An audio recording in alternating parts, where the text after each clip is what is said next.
Hey, party people. Welcome to Fitzdog Radio. This is where the party happens. I think it's what you do before the party. That's how I picture you listening to Fitzdog Radio. You're brushing your hair. You're putting on your makeup. Wondering what clothes to wear. It's like Eric Clapton's Wonderful Tonight, except it's a podcast. Nice to be back. I was not here last week. I did not do the podcast last week. Thanks for noticing. A lot of people checked in. Had a long week. I was away. Well, first of all, I just want to give a shout out to my son, Owen Fitzsimmons, who wrapped up his first season of his radio show at DePaul University, where him and his buddy Rory, they do a radio show together. So it is the third generation of Fitzsimmons men. The men. Women haven't done shit. Of the Fitzsimmons men having radio shows. It's just an hour once a week, but he did it all semester. And they had their last one today because his semester ends next week. They don't have school from Thanksgiving until January, so he comes home for Thanksgiving and then stays till after Christmas. But anyway, we get up, me and the wife wake up on Friday mornings early because it's on Chicago time, and we lay in bed and drink coffee and listen to his radio show. And it's wonderful. He's fun. He's kind of the sidekick more. He plays off of his boy Rory, and they put together these amazing playlists of music. Very, very diverse. There's rap, there's jazz, there's African dance music, there's Cuban mamba music. It's very eclectic, and it's got a great energy. Got me going, got me out of bed this morning. And can't wait to have him home. He'll be home in a week, play some golf, go to some Clippers games, play some paddle tennis. Yeah, it's good to have the boy back. I was in San Francisco last week at the Punchline Comedy Club, my second favorite club in the country. I want to thank all the people that came out. We had a nice turnout. It was great. Saw a lot of friends. Aaron came with me, which is kind of the new thing now that Owen is away in college and JoJo is kind of living in the back and doing her own thing, and we have freedom. So she just came with me to San Francisco, jumped on the plane, and she has a very dear friend. So we went out to dinner with her and her husband, and then our friend Clay, who he's an amazing guy. He fits in. He moved to Haight-Ashbury. He's an amazing guy. He's like a former drug addict. He was a junkie up in San Francisco many years ago. We got to know him in L.A. His kids and our kids are very close friends, and he now works with getting kids into therapy, getting kids into rehab, basically. Kids that are having substance abuse problems or even mental health issues. He does interventions. So he works with the families to kind of evaluate the kids, find a place to send them to, kind of hold their hand through the process. And he's just had so much success. He's turned lives around. It's amazing. And we actually, we had him work with a child we knew, a friend of the family whose kid was having trouble. And he flew down from San Francisco and worked with them, got him into a place. So anyway, it was great seeing Clay. And by the way, if anybody ever is in that situation, God forbid, where you have a kid who's, really heading down the wrong way and you think needs intervention with some type of rehab or guidance, let me know. Reach out to me through the website, and I will put you in touch with Clay and his wife, Julie. And this is their business. So we hung out with him.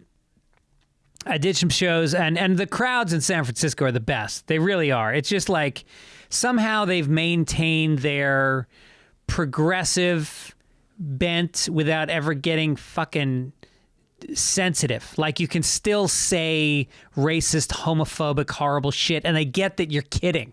I'm kidding when I say that stuff, right? Yes, come on. It's a comedy club. And it was funny. There's a lot of young hot shots in the crowd, a lot of Silicon Valley hot shots. There was a guy sitting out there, and he had on a Black Lives Matter sweatshirt, and he was 6'5", and he had a super hot date with him. And I go, let me guess. I go, you're going to Berkeley. And he's like, he just graduated. I go, let me guess. You're working on the environment. And he goes, just got my PhD in environmental studies. And the crowd went fucking crazy. And he was the most lovable guy. The kind of guy you want to hate. And then you talk to him, and he's just got pure love. And you're like, motherfucker, I didn't want to like you. And now you're part of my life. So we're going to stay in touch. There was also my two gay friends, Leon and Jerry. They're a married couple that's in their, I don't want to insult them, but they're in their 60s, if not older. If not older. And they are dandies. They dress up like dandies. They wear they have like fancy facial hair, like the handlebar mustache twisted off, and they wear like colorful suits, almost like they're at the Kentucky Derby. And they're a riot, and they come to all my shows.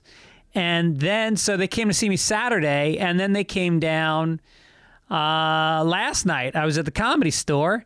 And they were in L.A., and they came to see my show in L.A., and we email back and forth when I see them. And so they told me that Chappelle did a show after me on Saturday night at the Punchline. I did the 8 and 10 o'clock show, and then Chappelle just basically called the club Saturday during the day, and he said, I want to do a show tonight at midnight. And so they literally just... They do an email blast to their ticket buyers, and within 7 minutes, they sell out the midnight show.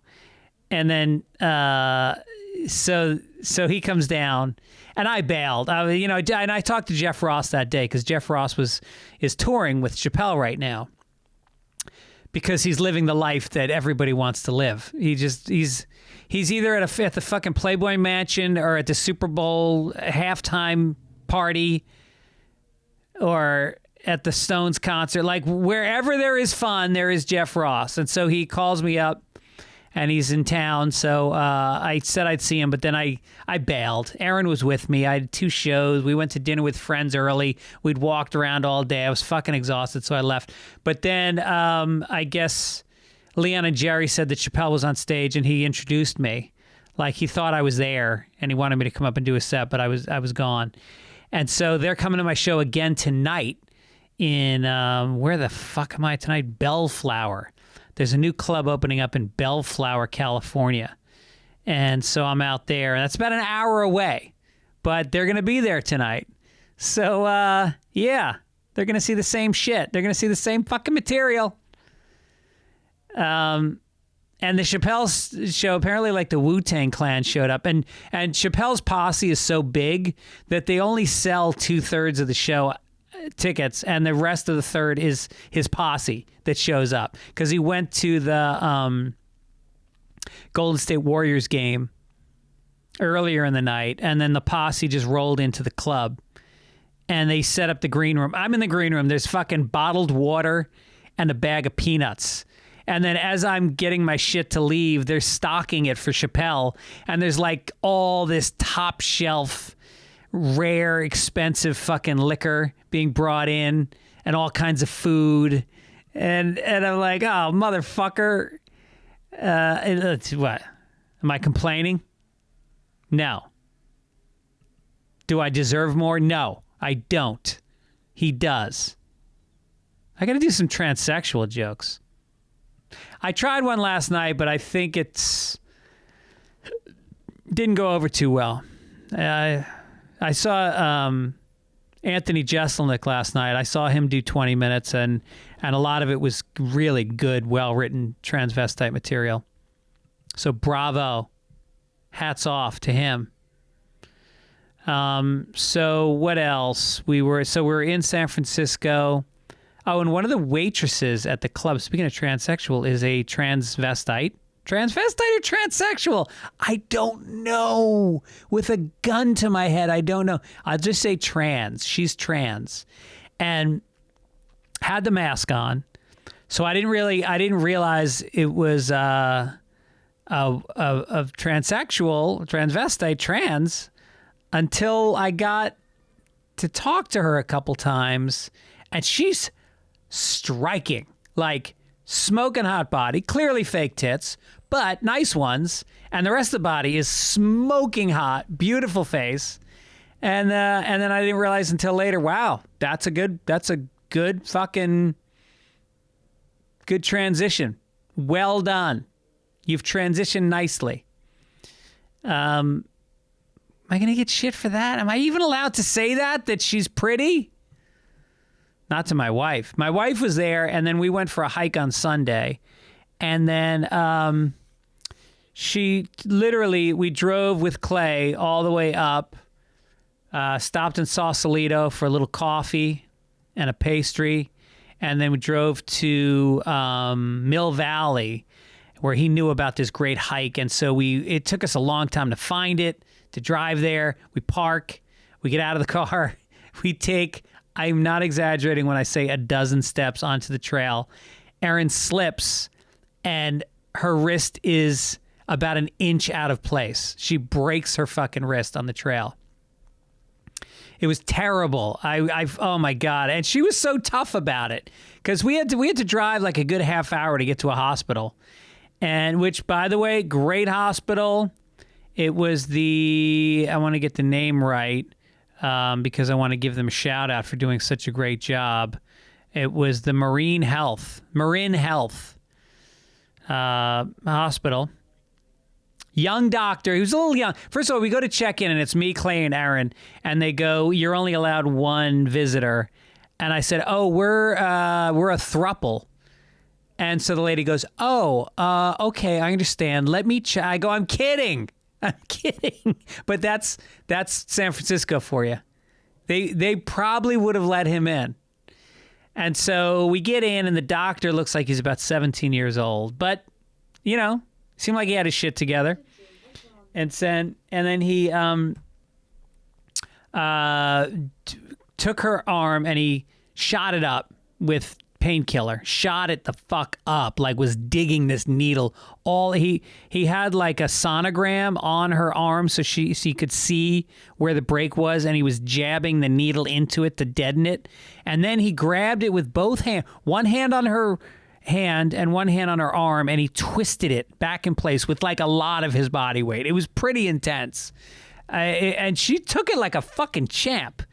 And then he also gave her, I don't know what shot. He gave her a shot of something. And it was morphine. It was basically morphine. And she was happy as a motherfucker. And she goes, she looks at me and she goes, it wouldn't be a bad idea if everybody was just on this all the time. And she was dead serious. And that's when I realized how unhappy my wife is in her real life. And so he straightened her out, and then they do this thing where if anybody's broken their wrist, and maybe you've gone through this, they put these Chinese, the Chinese handcuffs that you stick on your fingers, that you pull them apart and they won't separate. They put that on two of her fingers, hung it off a stand so that her arm was at a 90-degree angle, and then hung weights off of her arm to pull down and straighten out the wrist, and left her like that for like 20 minutes. And she's just zoning out, smiling away on her morphine high. And I'm like, this is barbaric. Is this Game of Thrones? Are we bringing in leeches next? And it worked. They put a cast on it. And they set it. And we came back to L.A. and she got it looked at by an orthopedic. And they said, no, you need surgery. So they were going in on Monday. And they're going to, I don't know if they re-break it or what they do, but they have to set it correctly. And I guess there's a chip of a bone that's loose in the joint. They got to get that, deal with that.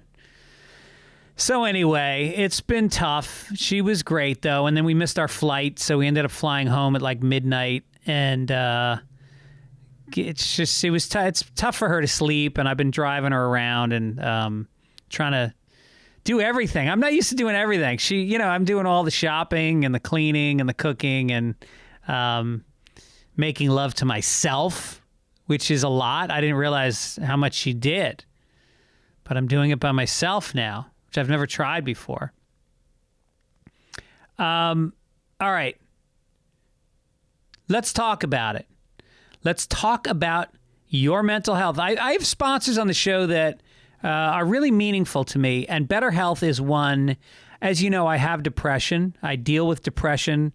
I have my whole life. I only identified it as depression as I got into my probably late 20s. I wasn't even aware that that's what it was. I just knew that I struggled, that life was difficult for me and still is, and that if I was going to live a full life, I was going to need to resource myself. The podcast is sponsored by BetterHelp Online Therapy. We talk about BetterHelp a lot on the show, and this month we're discussing some of the stigmas around mental health, like the fact that you're supposed to wait until things are really bad to get help. But therapy is a tool to use before things get worse, so you don't have to go all the way down into the lows. And that the mental health is part of normal life. There shouldn't be a stigma with going to a therapist. It's like going to the gym to take care of your body, or dieting to take care of your weight, or it should be a part of your life, because your mental health determines how happy you are, and what's more important than that. I've been very depressed. The last week I had a lot of depression. I don't know if it was triggered with Erin breaking her wrist. It seems like that's kind of when it started. I'm not sure, but the whole week I've been really having a hard time. I've been dragging. I've been apathetic. Again, I didn't do a podcast last week. I just couldn't pull it together. I did my stand-up shows. Stand-up is the one thing I never cancel, because it's like this thing that forces me to get my shit together for a brief period of time and engage. And you can't be depressed on stage. It just doesn't work. It's not funny. And people fucking, so it pulls me out of it, which can sometimes snap me out of it if I'm in a funk. So I do the sets, and then when I have to do a podcast, I get it together. I do what I can, but getting it together means, for me, I've been talking to somebody from BetterHelp for about 9 months now. And I've had great luck with this woman, Sarah. She's amazing. And, it's what you have to do. If you have depression, it's what you have to do. You got to go to the gym. You got to meditate, do whatever it takes. BetterHelp is customized online therapy that offers video, phone, and even live chat sessions with your therapist, so you don't have to see anyone on camera if you don't want to. You can get back in a room with somebody, people. It's much more affordable than in-person therapy, and you can be matched with a therapist in under 48 hours. Give it a try and see why over 2 million people have used BetterHelp online therapy. Fitzdog Radio listeners get 10% off their first month at BetterHelp. That's with a P, BetterHelp.com/Fitzdog. That's BetterHelp.com/Fitzdog. Do it. Take advantage of it. All right. Some mail. We got a guy named Miguel Fernandez. Miguel. He says, how about you recording teaching courses? Teach people about public speaking, hecklers, the use of humor to boost message teaching and such on Coursera or some other private teaching platform. I like that. This guy says he's been teaching for 18 years at a community college, and he's got to deal with hecklers and disinterest. So he said he'd plop down $20 to learn how to do it a little bit better. So I'm going to think about that. Maybe I'll do that. Let me know if you're interested. Whatever. I got some other mail, but I'll get to that next week. I want to get to the podcast. I had a nice chat yesterday with my dear friend, Judd Apatow, who is my walking partner. He was my boss when I wrote on Childish, and worked with him a little bit on other stuff. And he is a guy I take walks with. We take these monster, 2.5 hour walks every week or two. since the pandemic started. And I've gotten to know him really well. And he's just he's a great hang. He's just a really decent, good, smart person. And I really enjoy spending time with him. So I was psyched to sit down and do another podcast with him. This is probably we must have done 7, 8, 9 of these so far together. He's been busy this year. We'll talk about all of his projects.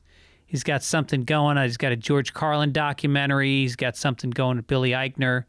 But anyway, this is my talk at his brand new offices with Judd Apatow.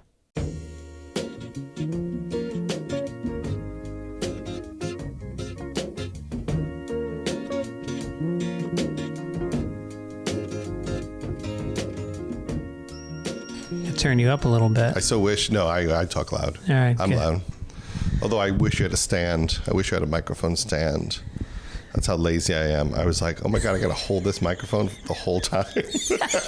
I'm literally going to try to figure out like a hand position that requires less holding. Podcasting should not be this hard, should it? Having to flex your hand and... I mean, you could bring a microphone stand. I've had people bring in a little holder. No, but then they're up high. And here's what happens when I do that is people then talk like 8 feet away from the microphone. I see.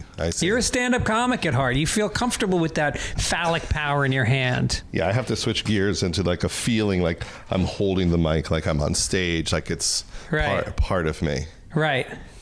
It is funny when you start as a stand-up comic. It is kind of like that's the engine. Everything else is always going to run off of. If that feeling of control that you have over a crowd, over your words, over your narrative, like it's kind of interesting that you're an example of that. Of like your first exposure to performance was interviewing.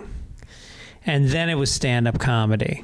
I didn't think of interviewing as a performance. I thought of it more as an excuse as a 15, 16-year-old to get people to talk to me and tell me how they did it. And just the excitement of knowing that you could break through that barrier of the TV. Right. And go, oh, it's not just that, John Candy's on TV. I could talk to him. Yeah. And that blew my mind, that was even possible. And then it made it feel like anything's possible because those people were real. And the more time you spent with them, the more you realize, oh, they're just like me. They just worked hard and figured something out. Their magic disappeared. And then, I would sit with someone like Seinfeld in 1983 and think, well, he's kind of a Jewish guy from Long Island. I'm not an alien to what he is. Yeah. So maybe this might be possible. Did any of those people turn into mentors on any level? The person who was the nicest to me was Alan Zweibel, one of the original writers from Saturday Night Live. He was one of my mentors. Yeah, he was, I wouldn't say he was a mentor, but he was the only person that took out his address book and gave me people's phone numbers. Like, that's amazing. Want Rodney Dangerfield's phone number? Really? And, he connected me with Bruce Fierstein, who wrote a book called Real Men Don't Eat Quiche. He since has written a lot of the James Bond movies and is an amazing screenwriter. But he helped connect me with other people.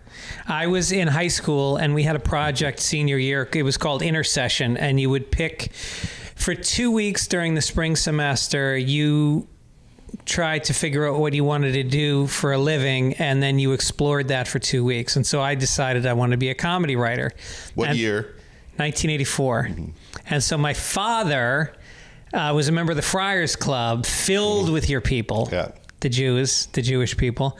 And he knew Alan Zweibel from the Friars Club. And so they were just always friendly. Alan's a very outgoing guy. And so he asked Alan if he would meet with me as part of my Intercession project. So I go down to the Friars Club and I sit in the Milton Berle room with Alan, and we just connect. And I had written some sketches. I was doing a cable access show at the time, and it was all sketches. And I showed him the scripts, and he read them all, and he called me and he said, "These are great." He was very nice about it. And then he started bringing me places. Like he brought me to, there was a party for, what's his name? Fierstein? Bruce Fierstein, yeah. Bruce Fierstein wrote a book after Real Men Don't Eat Quiche, and they had a book party for it, and he invited me, and Gilda Radner was there, and I hung out with Gilda Radner all night. Yeah, and what a dream. Yeah, it was a dream. He was the greatest guy. Yeah. Well, he has always been super nice. Other than the one time at Gary Shandling's house when we were playing basketball and he fell on top of me and dislocated my shoulder. But other than that, Alan Zweibel has always been a great man. Yeah. Wow. So I'm not used to seeing you stationary. For the last 2 years, we've been walking shoulder to shoulder. Mm-hmm. Every couple weeks, we take these long walks. For sanity. Early in the pandemic, I just thought, I got to take a walk. I had never walked my whole life, really. Yeah. I'd never taken walks. I never hiked. When people would talk about hiking, I would get angry even at the idea of it. Like, what? You want me to go on a mountain and walk up steep things? For how long? And I never had any interest in it. But I took one walk, maybe right before the pandemic with somebody, and I was like, that wasn't that bad. Yeah. And then when the pandemic started, I had this instinct to get outside because they said you're allowed to walk. Right. That's all we had. And then I would do it for hours and hours and then suck people like you into it.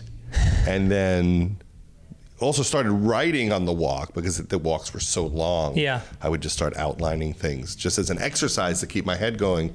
But I do think it's the one thing that didn't break me. In fact, this morning I went on a walk for several hours alone. I woke up just so depressed, just feeling so weird and bad. Existential funk, just lost, and just powered through this walk. And, then the walk becomes like listening to Eckhart Tolle YouTube videos and David Milch, giving talks about writing. And, I'm just like trying to bust through my head. And by the end of it, I felt pretty good. That was maybe the biggest war of a walk this morning. Wow. For how bad I felt to climbing out by the end of it. By the end, I was listening to Avett Brothers kind of happy. That's amazing. Yeah. And how often do you walk alone versus walk with somebody else? Probably 50-50. Yeah. And some mornings I wake up and think, I so don't want to do this. Yeah.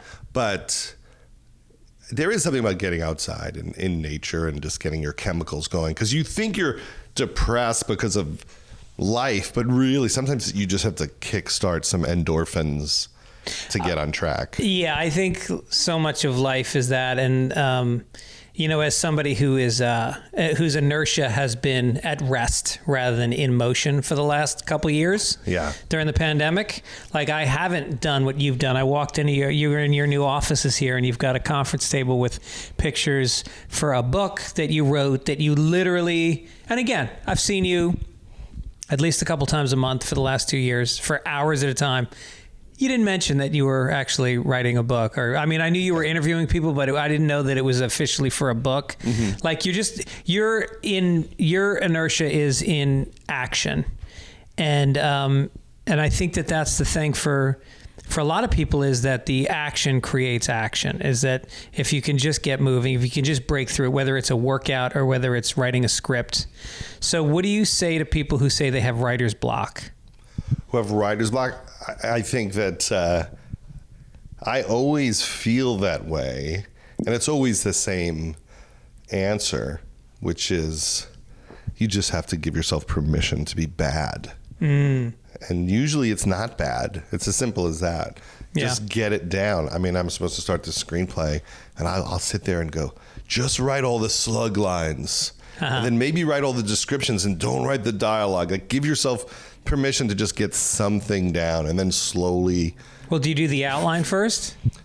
Yes. But sometimes if I don't know, just start something. Sometimes I have holes in the screenplay and I'll think, I don't know what that is yet. I'll just write the scene after it till I figure that out. But it really is, getting your ass in the chair. You talk about it all day long. David Milch talks about it and he always said, talking about writing when you're not writing is like talking about working out when you're not working out.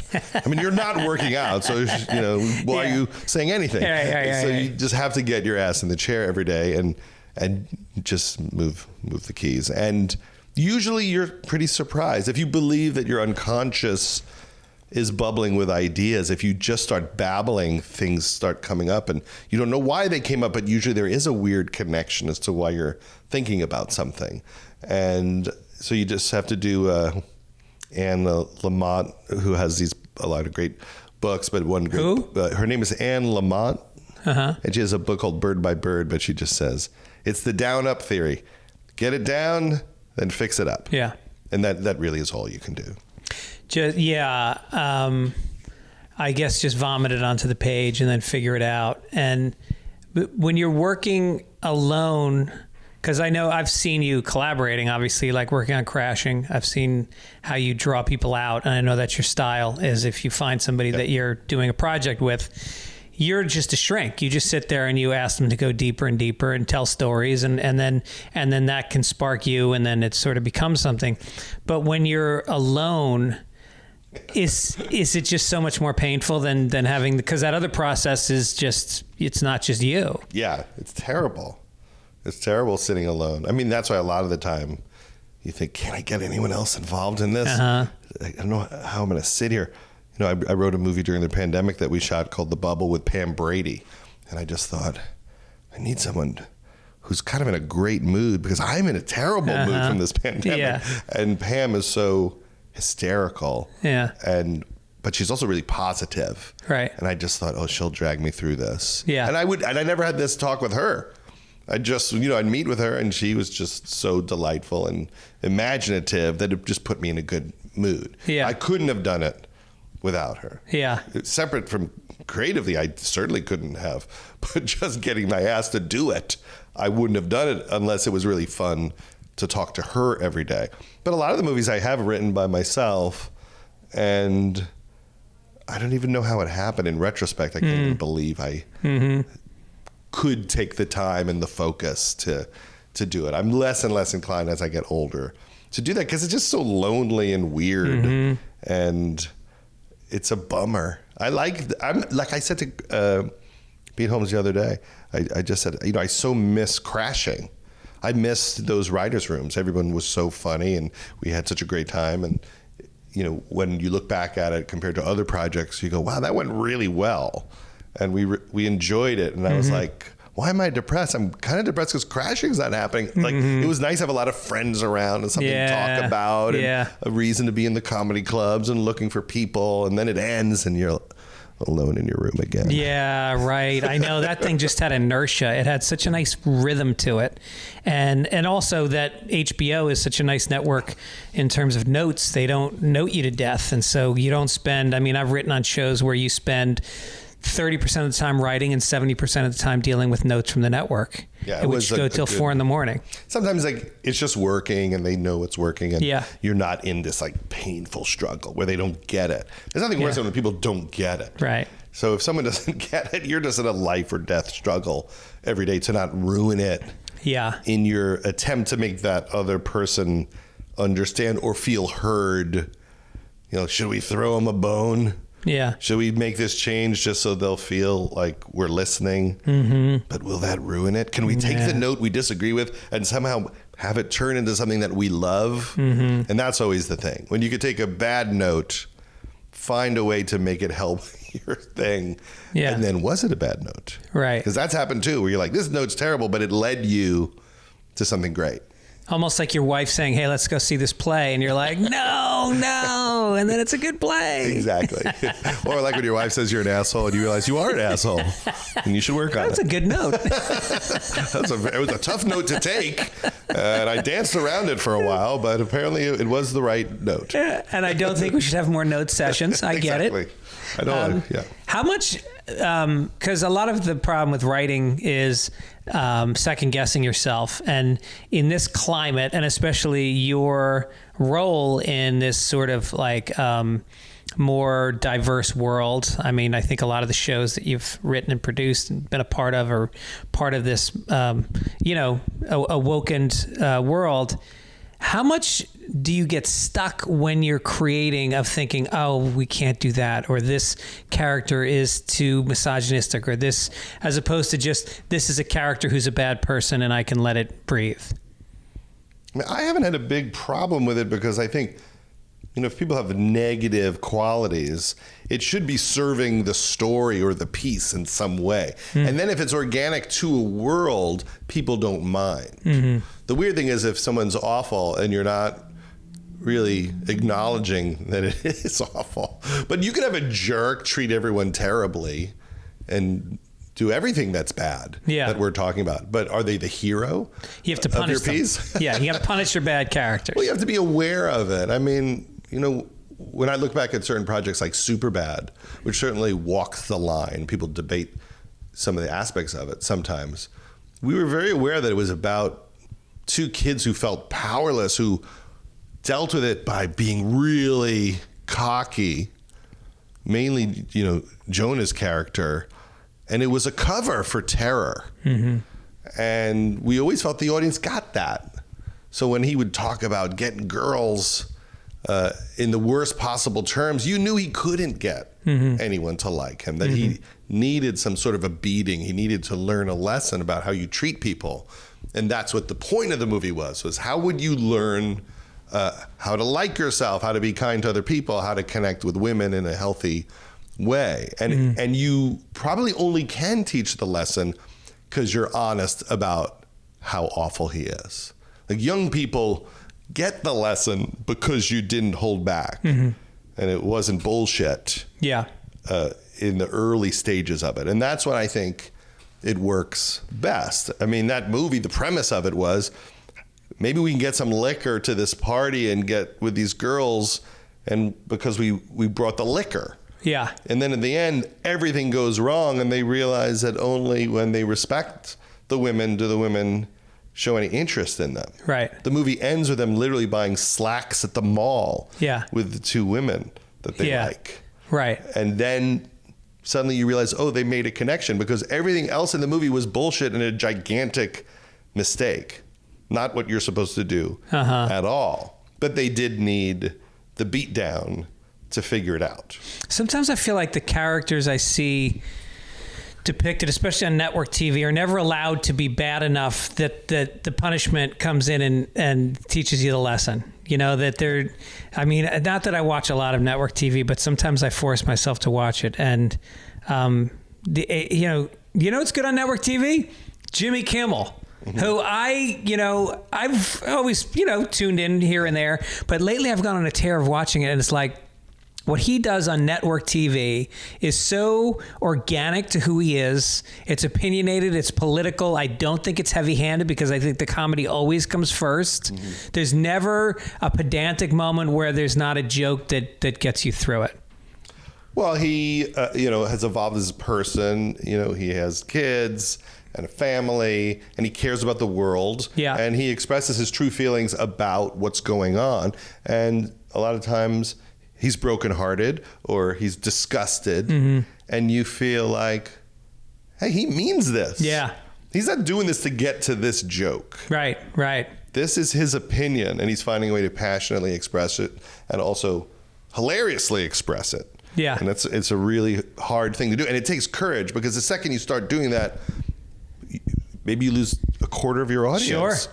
If you have thoughts about anything in modern times, you instantly lose certainly a quarter of the people who just don't want to hear it at all. So it takes a lot of bravery to do it, because potentially it might affect your ability to sustain your show and your audience. And thank God he has a big audience, and he keeps getting picked up, and it's all working out for him. And that's what people respect about him now. Yeah. They know he's being honest with them, and he's not holding back, and he's not selling himself out to remain in that spot. And it is funny, because he started out as the man show guy, Juggies on trampolines, which may very well have been where he was at that point in his life. That might have been an honest depiction of a guy just out of college who was doing a lot of radio and who was just, goofing around. But there's a lot of comedy that is just young and goofing around, and you haven't thought about any of these issues.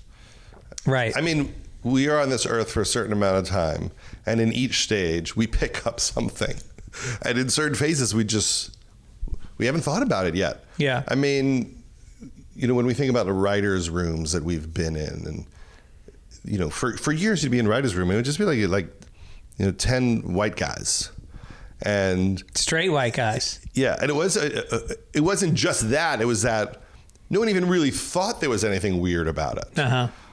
Because it was just the way that it was. And, you're in your 20s, and you're like, I guess this is show business, you just can't believe you got in the room.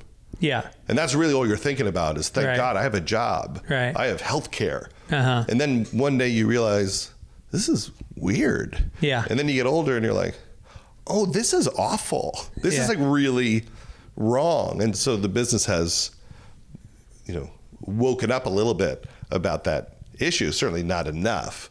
But how long it was like that for is just tragic. There's a picture on Twitter that got sent to me today of, there was a night, LA had had Luna Lounge.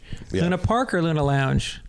I thought Luna Lounge was New York. New York was Luna Lounge. This was a picture from Luna Lounge, which was the first real alternative comedy venue in New York City. And it was Janine Garofalo, and it was the original members of the UCB, so Amy Poehler and Matt Walsh and Mark Maron. And so there was a photo taken. They did a show one night called Night of 100 Stars. And I think we were raising awareness of, I can't even remember what it was, but there was a photo taken.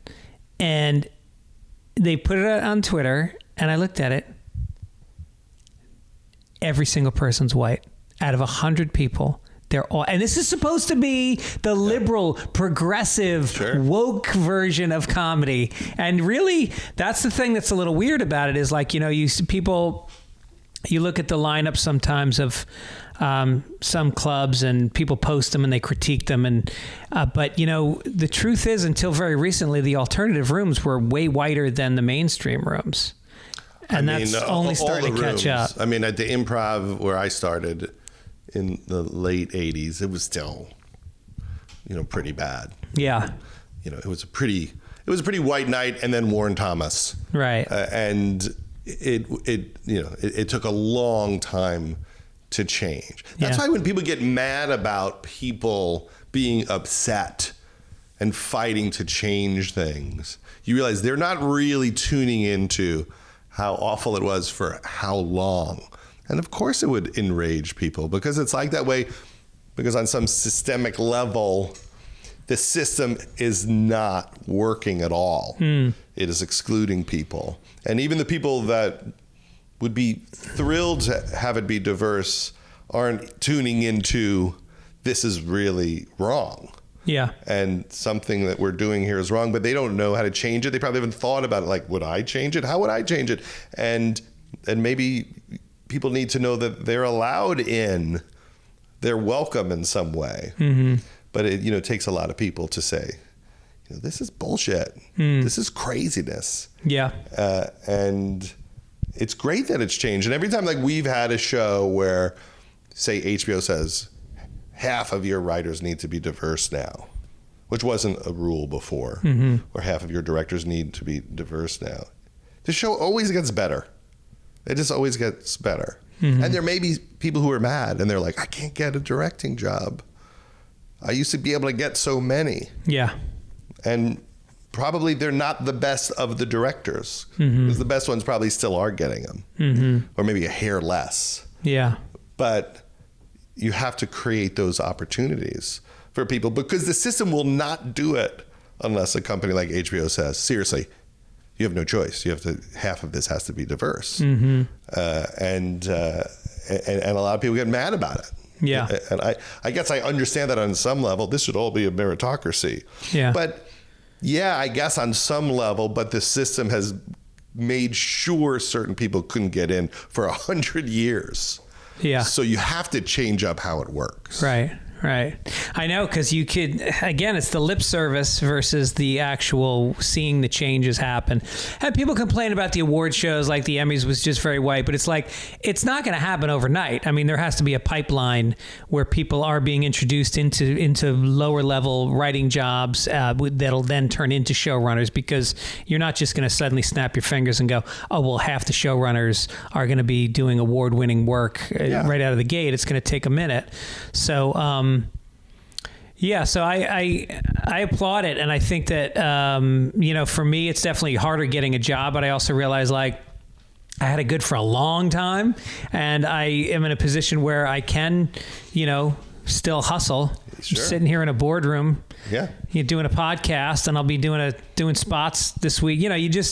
It's the whole business is about finding what's the exciting new way that I can communicate with people that want to hear from me, whether it's writing or performing or podcasting or whatever. But there's if you I guess it's like starting that script. It's like, just jump in, just start doing shit. Well, it's so easy to become one of those people who's like aggrieved as the world progresses. And for me, people are certainly monetizing that attitude, but I don't know. I don't want to be on that side of it. I don't want to be on the side of like, oh, this isn't fair, or, oh, you can't do your jokes anymore. Mm-hmm. I don't know. Everyone seems to be doing their jokes. Everyone's doing their jokes. Yeah. Every kind of joke, by the way. Yeah. Soft jokes, edgy jokes. Everyone's doing their jokes. The people who are complaining the most are probably selling more tickets than ever. There doesn't really seem to be a truly suffering class in this moment. If anything, I think people have been elevated by their grievances. Yes. I don't think that they're selling less tickets because of it. And so in a way, it's all working, I guess. There's people getting in. There's people who say it's going really bad, but it's actually going pretty good for them. And it seems fine. And then there's just a lot of whining.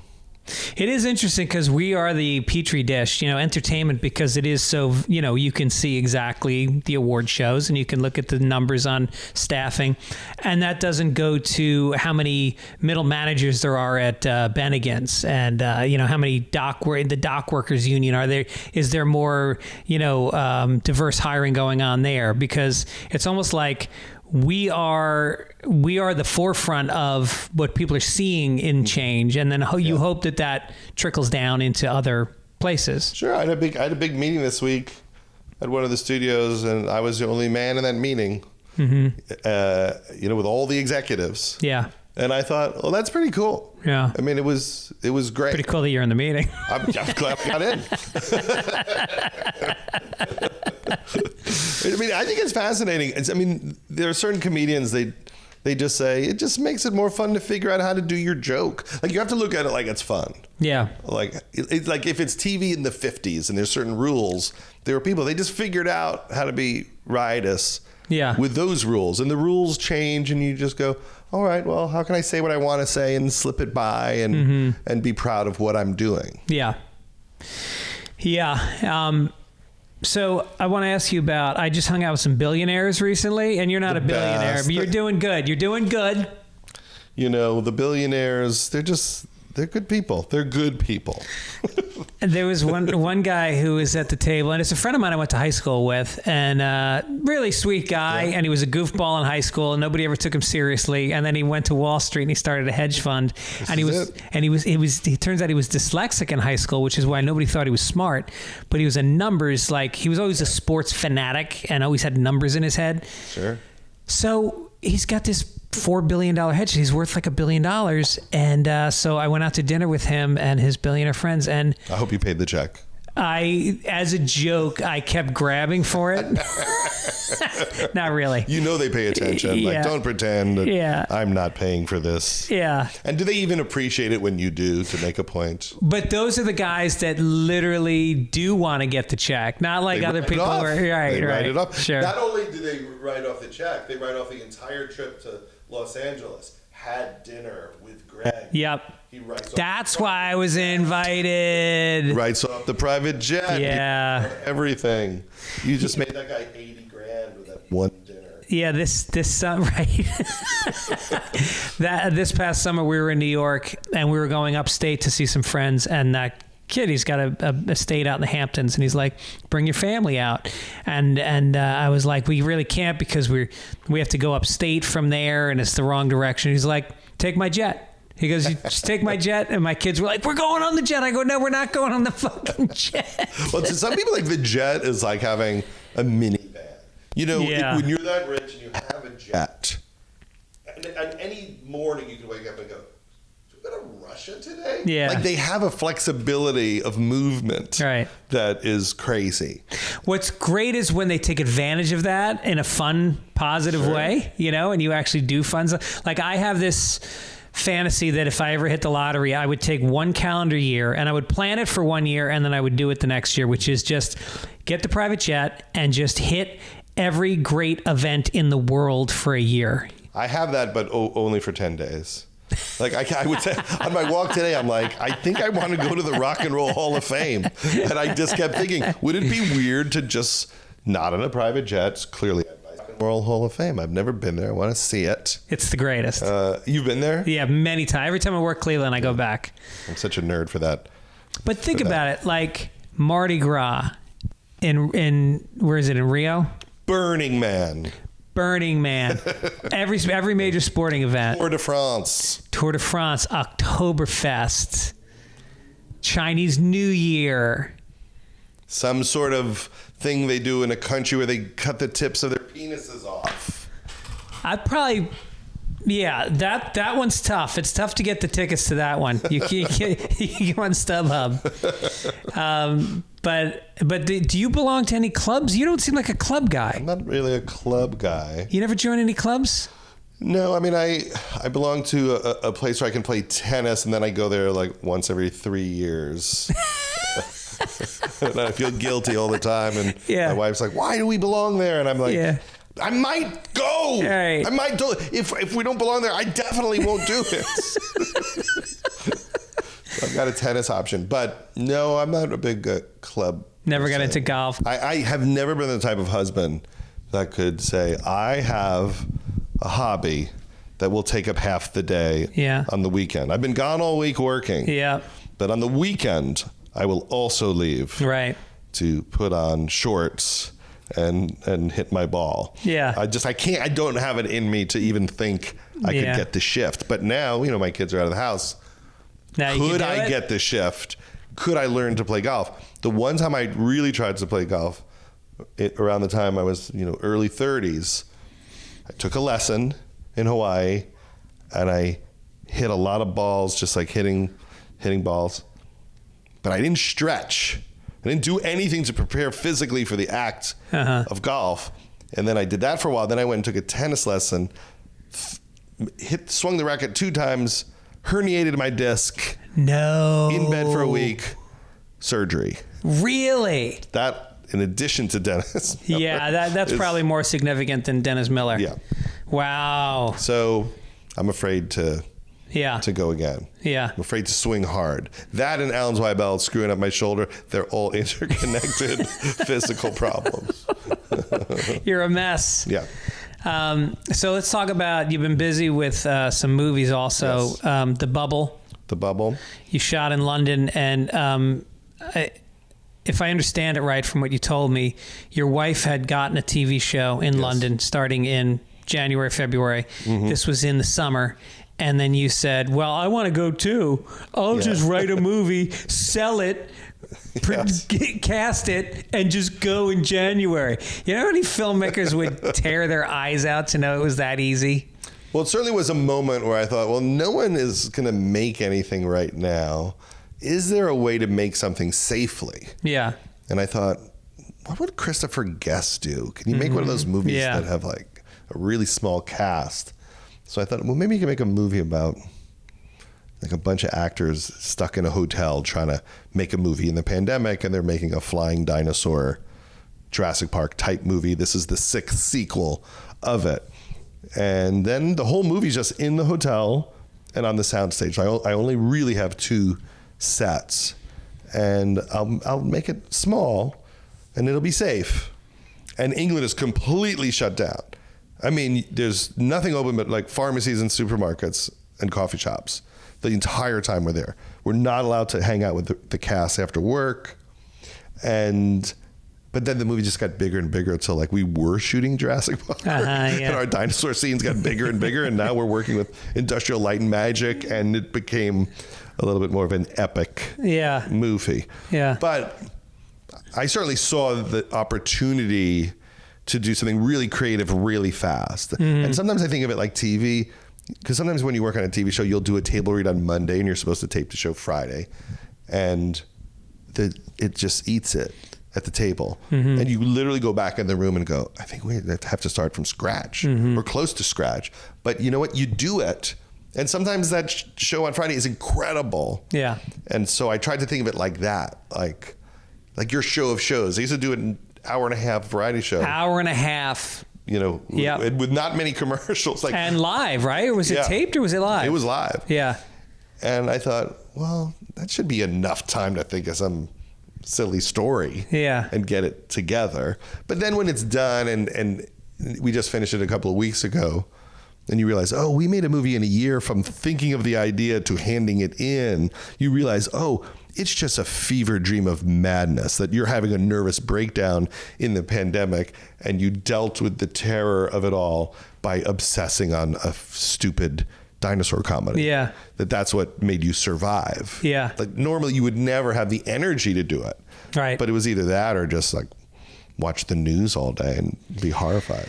Well, and it was also, it's a little romantic. You went over there because your wife was over there and you wanted to be in London with her. Did that, Sure. I mean, I know she was in the movie, not the lead, but she was in it enough. Did it work out that you guys actually had quality time together? Yeah, my daughter came, Iris, that's right. and she was in the movie, and she's hilarious in the movie, and you know, her best friend Galen came, and she was in the movie, and you know, we just made it a fun thing to do. And the only thing I can compare it to is The White Lotus, because I think Mike White had a similar situation where HBO said, we kind of need a show. Like, no one's going to make a show right now. Do you have anything that could be contained? And he was able to make that show with very little interference because it was so fast. And as a result, I think he did something remarkable.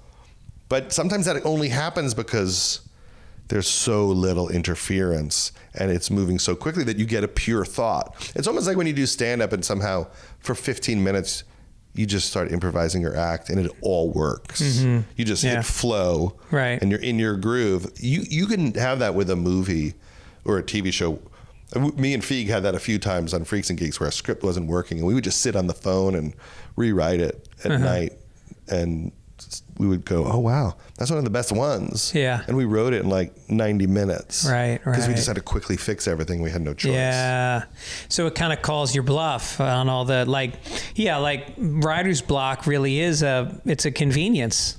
It's when you have time to have writer's block, you have it. Yeah, you are removing the possibility that you could delay 3 months. Yeah. And it is a little bit like when people write a song and sometimes people say, oh, I thought of that song almost in real time. And you don't know why it came to you. It just came. Like if you look at how many songs Bob Dylan wrote, you know, between like 64 and 70, it's just, it makes you believe in God. Yeah.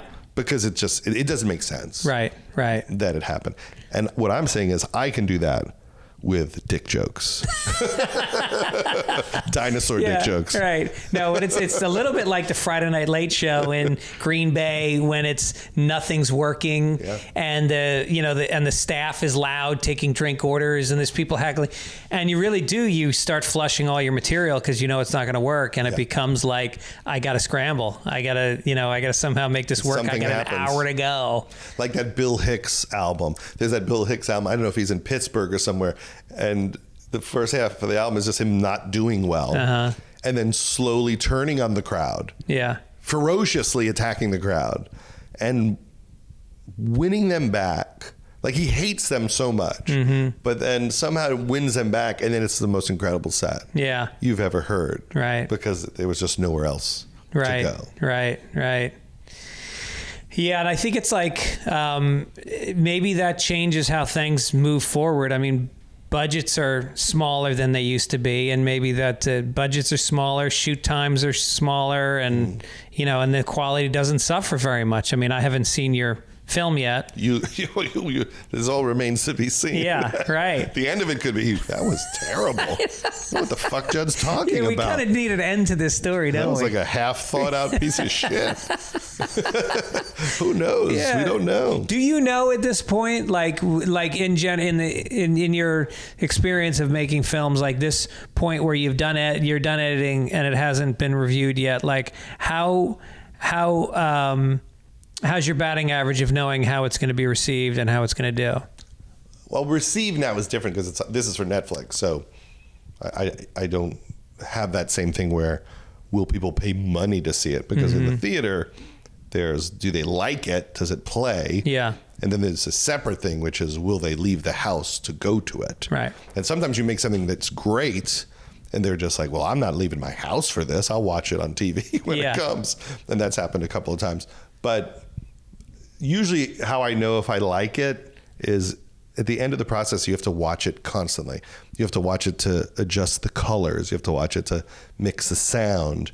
You have to watch it for special effects and all the dinosaurs. So you wind up watching it hundreds of times. And if during that process, you want to kill yourself, you know that it's not good. But when you like something, like when I was producing Anchorman, we watched it constantly. And every single time I watched it, I was tickled. Like, I would look at a different character. I would just go, I'm just going to look at what Carell's doing this entire scene. I'm not going to look at any other actor. I'm just going to stare at Carell. And he always was doing even more stuff than I realized. Yeah. And that's how you know if you're proud of it. But, you know, in terms of success, there's no way to know if anyone's going to have that feeling. I mean, I think this is a really funny movie. And my thought was, the world seems to be, you know, in a very traumatic place. I have nothing to offer but to give you a 2-hour break. Right. That's all I can do. And it does focus you as to your reason for being. Right. I can take what's happening and turn it into a story that says, I understand how much this sucks, and let's laugh at it for 2 hours. Yeah. And hopefully that's what it does for people. Right.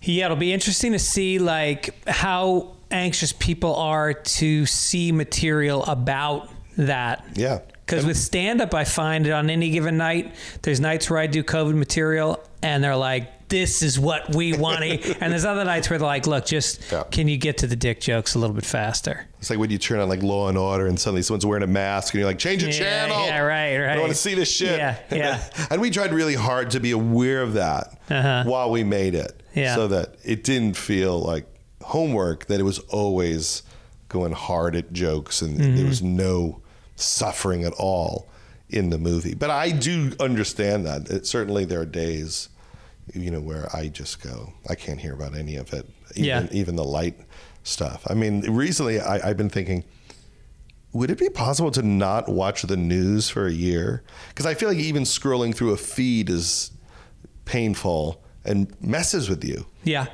The thing I noticed about like the Apple News feed, we always talk about like the Facebook feed, and I'm not on Facebook. So, I mean, I have a Facebook, but like I've never really posted anything on it.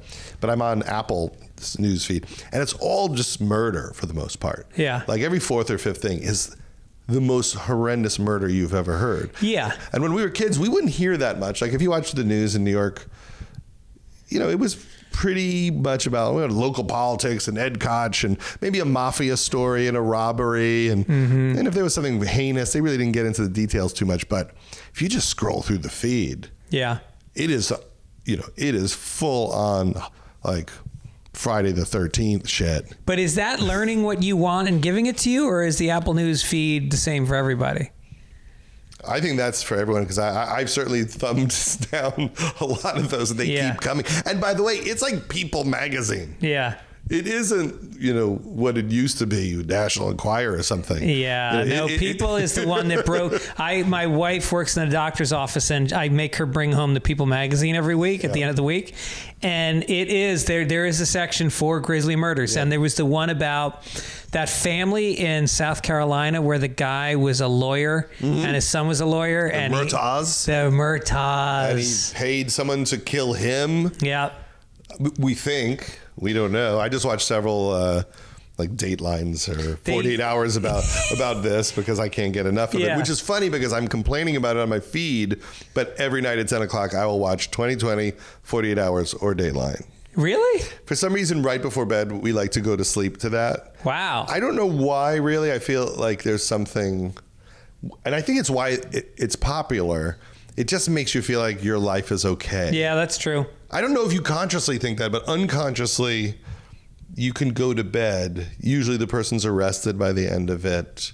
There's some sort of beginning, middle, and end. It's very rare you watch a Dateline and it ends with, and he's still out there, so watch out. Like, there's a satisfaction to the it's conviction. not like America's Most Wanted, where they're like, so keep an eye out. Yeah, we don't watch that ever. Yeah, right. But it also kind of, I think maybe you watch TV shows that, like you said, it makes you feel like my life might be going bad, but it could be worse. And this is how bad our lives are, that we need things this bad. Yes. To make the comparison. Yeah. I mean, the amount of hours I've spent watching those shows is crazy. Yeah. When they first came out, I complained about it. Like, I remember even writing something. There was an article I wrote. It was a oral history of Freaks and Geeks. It was my diary during Freaks and Geeks. And one of the entries was me complaining about Dateline and the murders and how sick it was. That people would get entertainment out of that. Yeah. And cut to decades later, and I am the number one consumer of this. So I was a hypocrite. Speaking of People Magazine, your boy Paul Rudd, sexiest man alive in People this week. Does that mean that I own a piece of that? I think you are his wingman in the sense that you launched him. I don't mean that. I mean that he did personal movies with me where he's playing a fictionalized variation of me, and in some ways, does it say I'm sexy? Does it say I'm sexy? A little bit. A little bit. I think it says that you're not sexy enough to play yourself even in the movie. No charisma, which I understand, no acting ability. I always need a Paul Rudd to do that. And what's funny is when I met Paul, I always joked with him that I just liked him out of shape. That I did not like watching him when he was in shape. I like him falling apart. Right. I think that that's really funny. And I would always push him to gain weight. Yeah. And when we did the 40-Year-Old Virgin, he showed up very out of shape, and I was so happy. And then a week in, the studio was like, "What are we gonna do about Paul?" And I'm like, "I love it. And they're like, "Oh no, we want him to look like Clueless Paul." And I said, "But he doesn't. Like, I don't think you can change that. You can't. We're in the middle of the shoot. Yeah. What do you think? They wanted an Ant-Man Paul back then. Yeah. And now he's solidly in good shape. But I think to me, it's a reflection of my failures as a person to remain healthy. So when I see Paul look great and get sexiest man alive, all I do is go, "Oh my God, I'm turning into Ed Asner. I'm Lou Jacoby. I am not aging like Paul is. I'm crumbling very quickly. I'm the manager of the Partridge Family." As soon as it was announced, I just sent Paul a text and just said, "I have very mixed emotions. I have very mixed emotions about this. I don't know what to make." And then I sent him a picture of him out of shape. Oh, good. Yeah. That's funny. I want to also ask you about a quote you said. "My way of dealing with the world has always been to make fun of it and observe it, but not take part in it. That's how I became a writer. But when you have kids, suddenly you have to be part of things. It leads almost to a breakdown because your whole defense mechanism is now really destructive." Yeah, that's true. That's true. For when I was young and first had kids, it was a real wake-up call to how I was thinking. Right. Because you can be a workaholic, and you could spend your whole life figuring out story problems and comedy problems and chasing your career dream. But at some point, your kids wanted to sit on the ground playing with blocks, and they want you to have nothing in your head except, where should I put these blocks? They need you to be in the moment. Eckhart Tolle. And if you're a lunatic and in your head you're like, I wonder what the notes will be like from the network, because do I have to do them? And what about the casting? Will I get this person approved? Like, can you shut that off and be there for your kids and not be consumed? And it certainly was something that required an enormous amount of therapy. Yeah. To realize how much of a defense mechanism work was, but also just for a sense of safety. Yeah. Like, I need work to be solid, to feel like everything wasn't about to crumble. Right. Just from like childhood stuff. Right. And that's really hard to let go of if you're hyper vigilant about that. And also, it works. I mean, you work hard at work, and work goes well because you have put too much focus on it. Right. And so it's almost like making a movie during the pandemic, and you realize, like, no, I can work smarter, and I can work faster, and I can have balance. Well, certainly safety, like, oh, what's safe now? Let's go make a movie. It does feel like safety, but it's also a way to keep the family together. And then you try to make the movie in a light spirit so you're not consumed, which I really tried hard to do. And I think I did a pretty good job of it in terms of not being a lunatic during it, where we, had as much fun as you can have while making a movie in lockdown. Yeah. And that's taken a lot of effort for me to try to find the space where it's all fun. You would think comedy is fun, but really, because everything can fail and everything's an experiment, it's terrifying.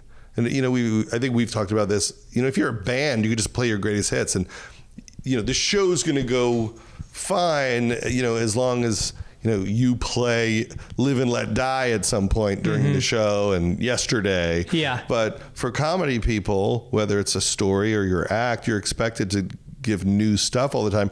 And the new stuff doesn't necessarily work. There's no more chance that it will work because you succeeded in the past at all. Yeah. It's not going to work because the last one worked. Right. You have to literally come up with the new mathematical equation on every single joke, on every single story. Yeah. So in a way, you're constantly terrified that it won't work. Yeah. And you wish you could just go, I'll just play, Yellow. Yeah. And the place will lose their minds. Right. But they expect you to write Yellow every fucking day. Right.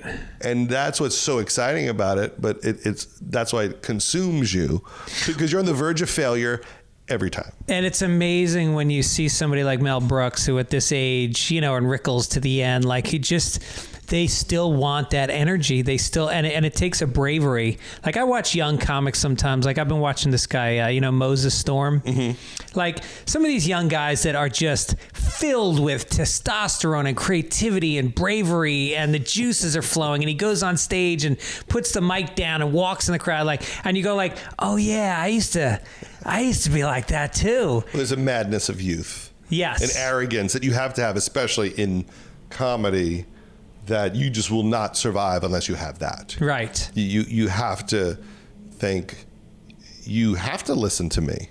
Yeah. Of course you would listen to me. Mm-hmm. And of course you'll like me. Mm-hmm. Because we have to be bad. We talked about this with Pete Holmes forever. Pete was great explaining this, that, it's the only profession where you have to do it in front of people while you suck. Yeah. Like, that's how you learn how to do it. Mm-hmm. And it takes an arrogant bastard to think, I will definitely crack the code of this. Yeah. At some point, this will turn around for me. Mm-hmm.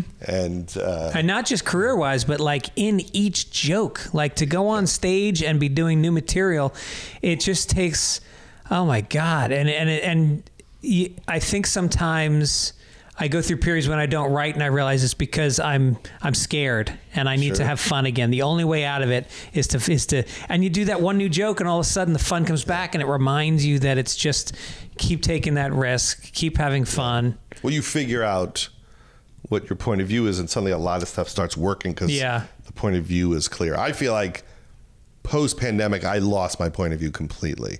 So I've been doing very little performing.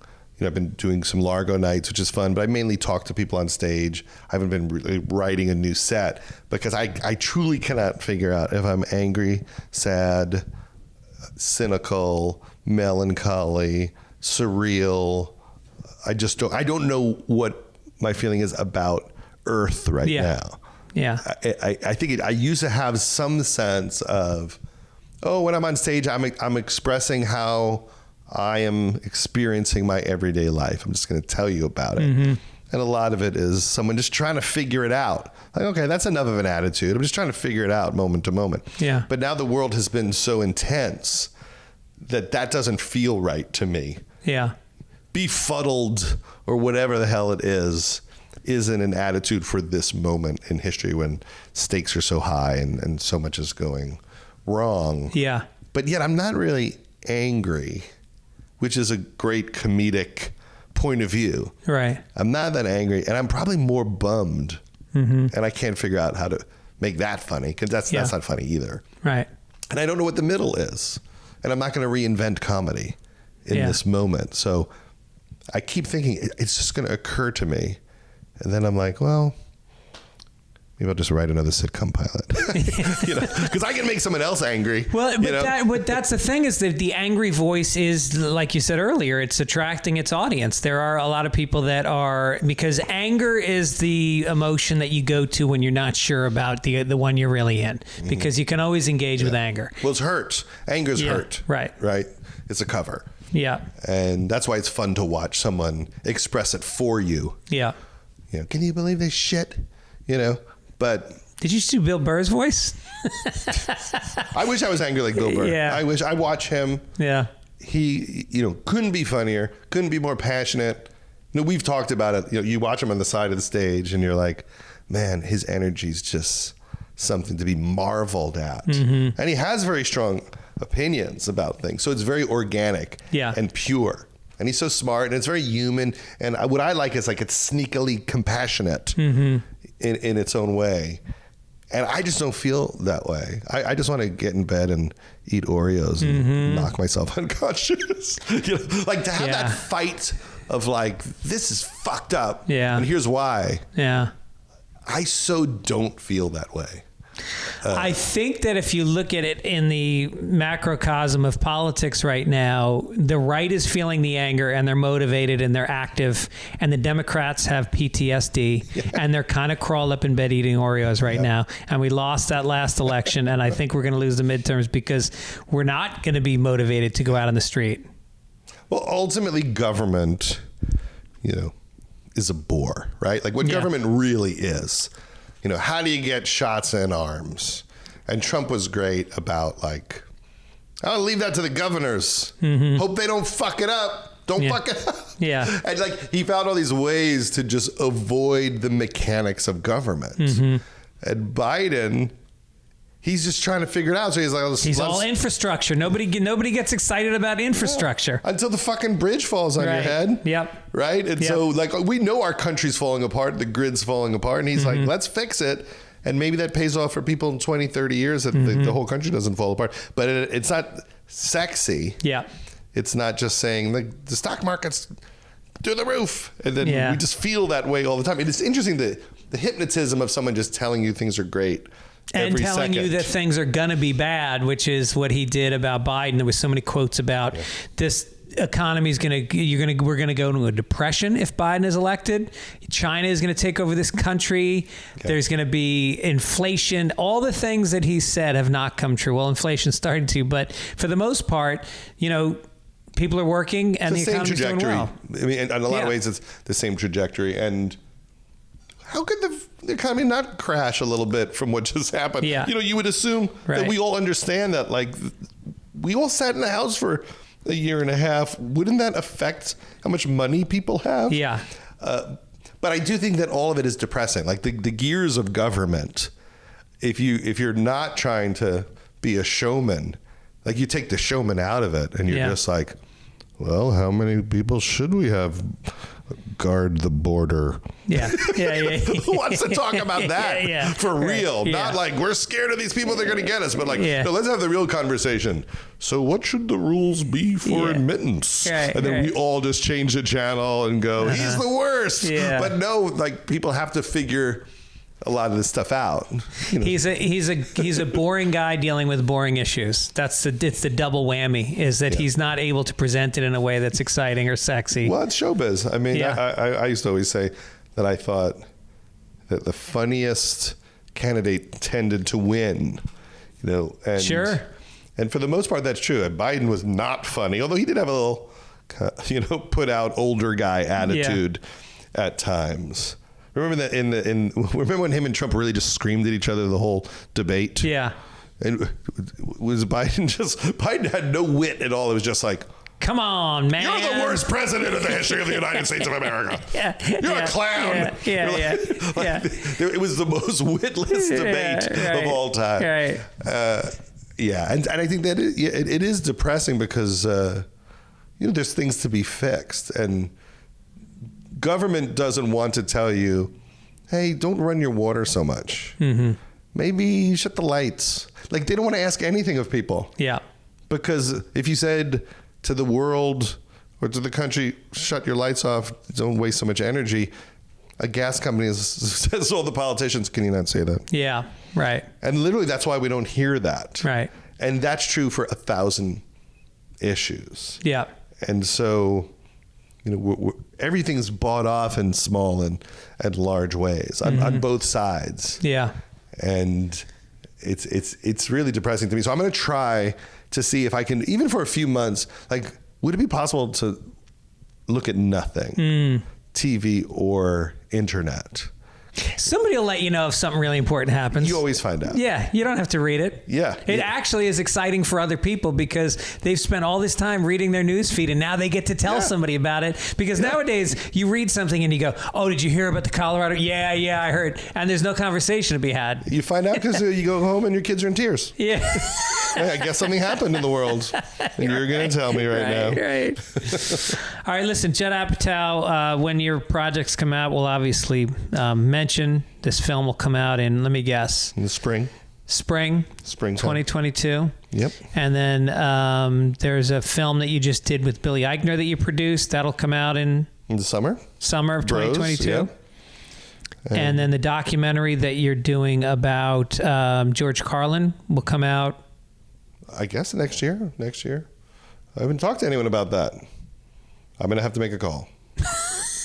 Sick in the Head sequel will come out in May. Oh my God. And March. Yeah. And then we'll hit the street. We'll hit the street again. Okay. All right. Thank you, Judd. Thank you, sir.